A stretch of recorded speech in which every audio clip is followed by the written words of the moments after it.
एक बार नारद जी ब्रह्मा जी को प्रणाम करके विनम्र भाव से बोले, हे पितामह, अब कृपा करके कार्तिक मास के महात्म्य का विस्तार पूर्वक वर्णन कीजिए। नारद जी के मुख से यह सुनकर ब्रह्मा जी बोले, हे पुत्र, तुम बहुत उदार और सभी प्राणियों का भला चाहने वाले हो, इसीलिए मृत्यु लोक के निवासियों के भले के निमित्त ऐसे ऐसे प्रश्न पूछ रहे हो। सुनो, आज मैं तुम्हें ऐसी कथा कहता हूँ जिसके पढ़ने और सुनने मात्र से समस्त पापों का नाश हो जाता है। एक बार चंद्रबदनी एवं कमल के समान कमल नयनी श्री सत्यभामा ने मन ही मन में विचार किया कि मैं धन्य हूँ जिसके पतिदेव स्वयं त्रिलोकीनाथ भगवान मधुसूदन हैं और वे 16,108 रानियों में सबसे बढ़कर मुझे ही प्रेम करते हैं। जिस कल्प वृक्ष की पृथ्वी पर बसने वाले प्राणी बात तक नहीं जानते, वह कल्प वृक्ष स्वयं मेरे आंगन में लगा हुआ है। ऐसा विचार कर सत्यभामा ने श्री कृष्ण भगवान से कहा, हे प्रभु, मैं आपसे एक बात पूछती हूँ। आशा है कि आप मेरे हित के लिए मेरी इन बातों का उत्तर देने की कृपा करेंगे। सत्यभामा की बात सुनकर भगवान श्री कृष्ण सत्यभामा का हाथ पकड़कर कल्प वृक्ष के नीचे ले गए। भगवान ने कहा, हे सत्यभामा, मैं अपनी सब रानियों में तुम्हें ही सबसे प्रिय मानता हूँ। मैंने तुम्हारे स्नेह के वश देवराज इंद्र से विरोध करके यह कल्प वृक्ष स्वर्ग से लाकर तुम्हारे आंगन में लगा दिया। मैं तुम्हारे लिए ना देने वाली अधेय वस्तु भी दे सकता हूँ, तो क्या तुम्हारी बातों का उत्तर नहीं दूंगा? तुम जो भी पूछोगी वह मैं तुम्हें बता दूंगा।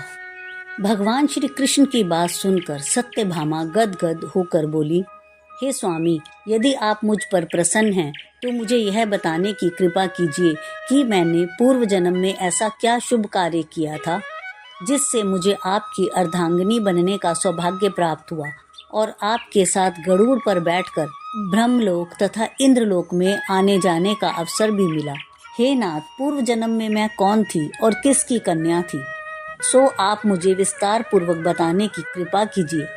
सत्यभामा की बात सुनकर भगवान श्री कृष्ण मुस्कुराकर बोले, हे सत्यभामा, मैं तुम्हें विस्तार पूर्वक सब बताता हूँ, तुम एकाग्रचित्त होकर सुनो।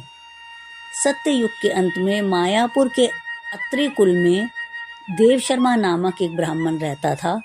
वह भगवान सूर्य नारायण का अनन्य भक्त था और रात दिन अतिथियों की सेवा में लगा रहता था। उसके कोई संतान नहीं थी। बड़ी आयु होने पर उसे एक कन्या हुई जिसका नाम गुणवती रखा गया। देव शर्मा ने अपने एक शिष्य चंद्र प्रकाश के साथ अपनी कन्या गुणवती का विवाह कर दिया। चंद्र प्रकाश अपने ससुर की पिता के समान सेवा करता था। एक दिन देव शर्मा अपने दामाद को साथ लेकर लकड़ियां काटने को वन में गए। वन में उन्होंने इधर उधर फिरते हुए एक भयानक राक्षस को देखा।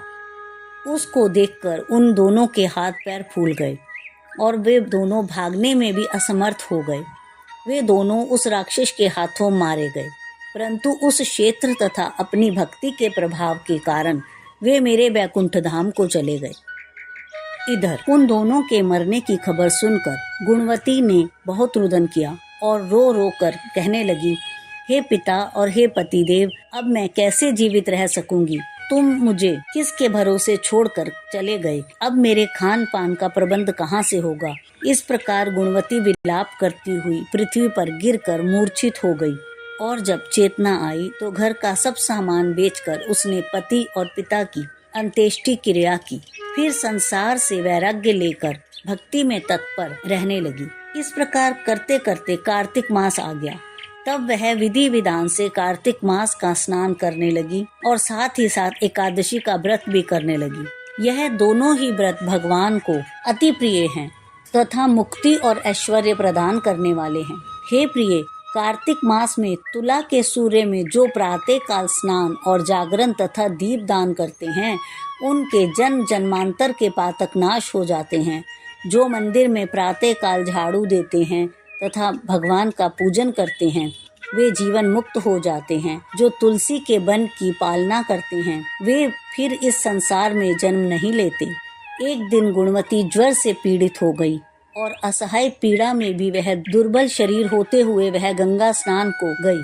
स्नान करने को गंगा में प्रवेश करते ही मारे शीत के उसका सारा शरीर थर थर कांपने लगा और वह शिथिल होकर गिर पड़ी। उसी समय विष्णु भगवान के दूत सुंदर विमान लेकर आए और उसे विमान में बिठाकर विष्णु लोक को ले गए। यह सब कार्तिक के स्नान और व्रत का प्रभाव था। त्रेता युग के पश्चात द्वापर युग आया तो पृथ्वी पर कंस जैसे दैत्यों ने उत्पात मचा दिया। उस समय ब्रह्मा आदि समस्त देवताओं द्वारा प्रार्थना किए जाने पर पृथ्वी का भार उतारने को मैंने कृष्ण अवतार धारण किया। उस समय जितने भी हमारे विष्णुगण थे वे मेरे साथ में यादवों के रूप में ग्वाल बाल होकर पृथ्वी पर अवतरित हुए। देव शर्मा जो तुम्हारे पिता थे वह भी पृथ्वी पर अवतरित हुए। इस जन्म में देव शर्मा का नाम सत्राजीत हुआ और चंद्र प्रकाश इस जन्म में अक्रूर जी हुए। तुम उस जन्म में गुणवती थी। अब तुम ही इस पृथ्वी पर जन्म धारण कर सत्यभामा हुई। कार्तिक के व्रत प्रभाव से ही तुम हमारी प्रिय हुई हो। तुमने अजन्म तुलसी के वृक्ष को सींचकर उसका पालन किया। इसी से तुम्हारे आंगन में कल्प वृक्ष है और कार्तिक मास में तुमने जो दीप दान किया था इसी से तुम्हारे घर में लक्ष्मी का प्रकाश है। कार्तिक मास में व्रत आदि करके जो तुमने काया कष्ट सहन किया था उसी से तुम मेरी अर्धांगिनी हुई। जो कोई कार्तिक मास के व्रत नियम करता है वह मुझे तुम्हारे ही समान प्रिय होता है। इस कथा को पढ़ने और सुनने मात्र से ही समस्त पापों का नाश हो जाता है। आपको हमारा ये वीडियो कैसा लगा कृपया हमें कमेंट्स में बताएं और हमारे चैनल को सब्सक्राइब करें।